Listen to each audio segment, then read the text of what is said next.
Hey everyone, welcome back. I've got a Orzhov pre-release pack here from Gatecrash.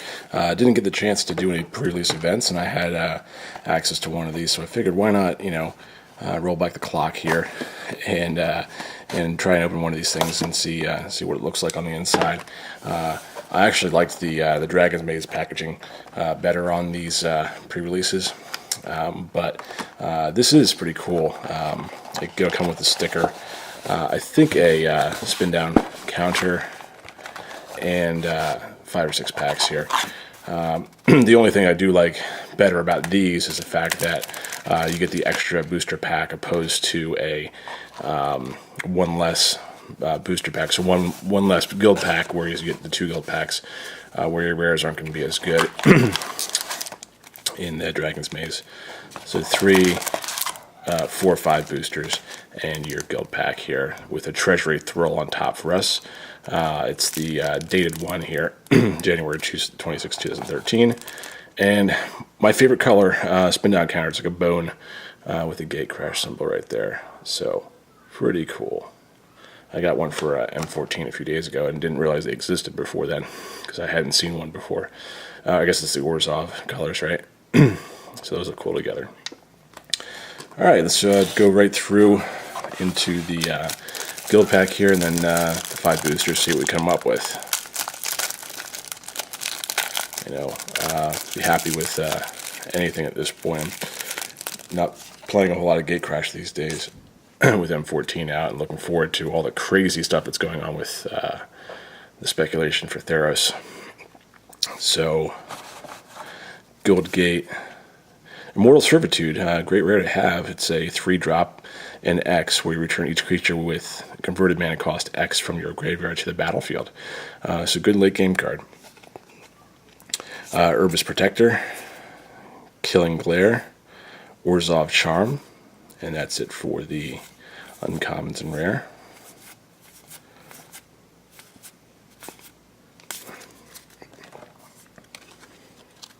Put that back.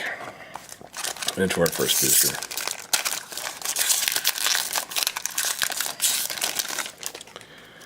Alright.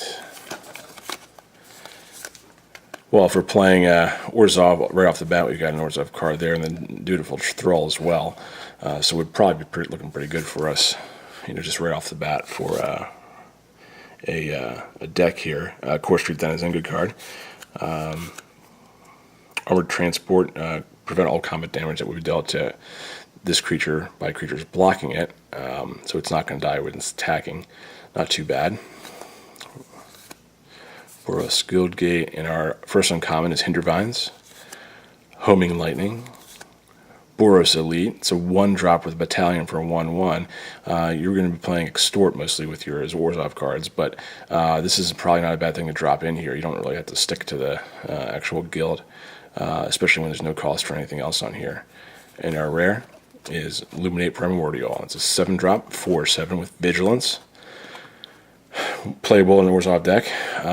When this card enters the battlefield, for each opponent, exile up to 1 target creature that player controls, and that player gains life equal to its power.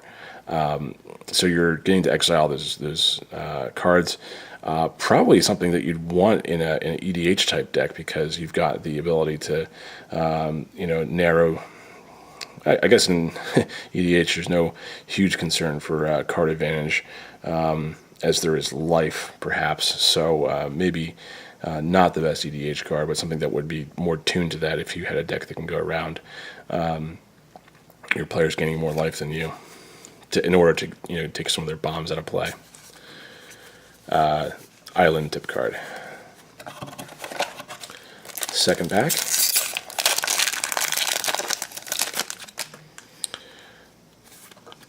Smite, Shamble Shark, Guild Gate, and our first uncommon is 1,000 Lashes, 4-drop enchantment, where it's a creature enchantment. Enchanted creature can't attack or block. Its activated abilities can't be activated. It's more like a stasis card on your opponent. At the beginning of upkeep, the enchanted creature controller, that player loses 1 life. So for a 4 cost, you shut down one of your opponent's creatures, and and they start losing life, and it's Orzhov, and it's in this deck if I'm playing it, if I'm playing an event. Firefist Striker. Herbis Protector is a 1/1 for 6. It's a creature where enters the battlefield, put a 4/4 white angel creature token onto the battlefield, which has flying. So you're getting a 4/4 flyer and a 1/1 for 6 mana. So you're paying 5 and 1. So it's a fair trade. It's a token, so removal is a little different. There's certain cards, especially in M14, that can deal more stuff for removal on cards where if there's a converted mana cost of 0, it's going to go right away. So if your tokens are more susceptible to a few cards in M14. And our rare is Foundry Champion. It's a 4/4 for 6. When it enters the battlefield, it deals damage to target creature or player equal to the number of creatures you control. Late game card. +1 or +0/+1 for red or white, respectively. Plains tip. All right, 2 packs down, 3 to go. Basilica Screecher here on top. Syndicate of Ties, 2/2 for 2 with Extort, definitely in the deck. The Screecher, yeah, it's got 1/2 for 2 with Extort and Flying, so also in there. We've got Guildscorn Wards, just a 1-drop enchant creature, protection from multicolor. And it's a 1, maybe. And if you're stretching to get to your 40 cards, you think about it. Gift of Orzhov, absolutely. Probably the best uncommon for in Gatecrash, let alone the deck here for Orzhov. Murder Investigation. 2-drop enchantment. When that creature dies, put X 1/1 white creature tokens onto the battlefield where X is its power. Duskmantle Guildmage Demeter card, and our rare, Biovisionary. It's a Simic card. It's a 3-drop 2/3 creature. At the beginning of the next end step, if you control 4 or more creatures named Biovisionary, you win the game. So alternate path to a win there. But you can only have 4 in your deck, and you're not going to have one in a I doubt you're going to have 4 pulls in your pre-release deck. So that's something that you'd probably wind up trading away after the event. Well, yeah. Win condition is the word I was looking for. Or words I was looking for. How about that sticker, by the way? That's like something you'd find tattooed on someone's lower back or something, huh? All right. Frilled Oculus, Shadow Slice. We can, with the other battalion card we're playing, we might want to throw that in there as well. Shattering Blow. Squad Commandos. Yeah, if you want to do an Extort battalion deck, I think you can definitely come up with something here. Madcap Skills, good card for red. Baltus Raid Spy, 2/3 for 4 with Flying. And I have a pet peeve about flying cards that don't show wings or flight, but I guess you kind of see that he's a vampire on there. When it enters the battlefield, target player reveals cards from the top of his or her library until she reveals a land card, and then puts those cards into his or her graveyard. And sealed, you're going to have a lot of land to go through, and I'm guessing that the land goes into the graveyard too, so that's not a bad card to play. Agoraphobia, Firefist Striker, battalion card here. Obviously not going to be the colors. Simic Flux Mage, but you're also not tied to Bora or Orzhov in this. If you have enough to play out, you're 5, because 5 of your packs are not a guild pack, so you can definitely make a 40 card deck with the 5 other ones. So maybe you could do a Boros deck here, especially if we get a Boros rare in the last pack.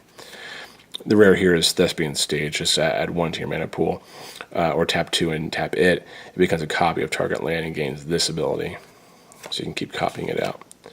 Rat Token Mountain. All right, down to our last pack. Hey guys, appreciate you guys watching this. Almost 8 months after Gatecrash came out, but I appreciate it. Hit like if you don't mind, and hit a comment if you want to talk about anything Magic related. Be happy to reply back to anyone, and subscribe to get a few more updates. I've got a booster box here of M14, which I'll be opening shortly. So I appreciate all the views and comments you guys have. Right into Skynet Legionnaire right here. So maybe we'll be playing Boros here. I'll just read the artifact we picked up here. Skyblinder Staff. It's a 1-drop artifact equipment where the equipped creature gets +1/+0 and can't be blocked by creatures with flying. Equipment cost is a little high at 3. If it was a 2 equipment cost, I'd think about it, but I think that would stay out. So everything that I'm drawing here says battalion deck. Maybe you go red, black, white. Verdant Haven, Horror of the Dim. Sophomore Sunhome Guild Mage. It's a 2-drop, 2/2 creature where you have 1 generic, 1 red, 1 white. Creatures you control get +1/+0, or 2 generic, 1 red, 1 white. Put a 1/1 red and white soldier creature token with haste onto the battlefield. So for 4 cost, if you have something that can reduce the amount of mana that you're going to be paying for a activated ability, this is a good card. Otherwise, it's a little bit expensive for a 1/1 with haste. You're paying 4 for 1 damage, really. Dying Wish, 2-drop enchantment. Enchant creature you control. When it dies, target player loses X life, and you gain X life, where X is this power. Not a bad card. Probably going in the deck. Gruel Charm, no help here. Rare is Glaring Spotlight. 1-drop artifact, and I'm just going on a tear of not so great pulls in my packs lately. I've got to go rub a lucky rabbit's foot or something. It's a 1-drop artifact. Creatures you control, your opponents control with hexproof, can be the targets of spells and abilities you control, as though they didn't have hexproof.